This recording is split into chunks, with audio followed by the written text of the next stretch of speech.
টানা ৬ দিনের ভারী বর্ষণ ও পাহাড়ি ঢলে চট্টগ্রাম মিশ্র উপজেলায় নিম্নাঞ্চলে প্লাবিত হয়েছে।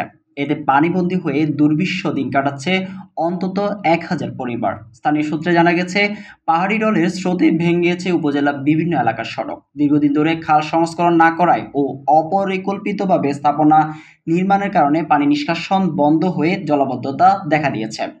এছাড়া পানিতে নিমজ্জিত রয়েছেন রোপা আমন ও সবজি ক্ষেত।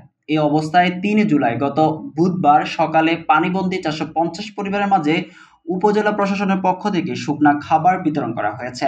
উপজেলা প্রশাসন সূত্রে জানা গেছে, টানা ৬ দিনের বৃষ্টিতে উপজেলা করেরহাট, হিঙ্গুলী, বারৈয়াট পৌরসভা, মিরসরাই পৌরসভা নির্মাঞ্চল, জোড়াগঞ্জ, কাটাছড়া, দুর্গাপুর, মিঠানালা, মিরসরাই সদর, খোয়াছড়া, ওসমানপুর ও ওয়েদপুর ইউনিয়নের বিভিন্ন গ্রাম ডুবে গেছে। বড় বড় গর্তের সৃষ্টি হয়েছে ঢাকা চট্টগ্রাম মহাসড়ক ও বারৈয়াট রামগড় সড়কের বিভিন্ন স্থানে। গর্তের কারণে চলাচল অনুপযোগী হয়ে পড়েছেন বড় দরগারহাট বগাছতর সড়ক, জোড়াগঞ্জ মুড়ি প্রজেক্ট সড়ক। পানিবন্দী হয়ে আছেন ফেনাপুনি, ওসমানপুর, মরগাং, চিংকিয়াস্তানা ও খিলমুরারি গ্রামের হাজারো পরিবার। চুলায় পানি উঠায় রান্নাও বন্ধ আছে।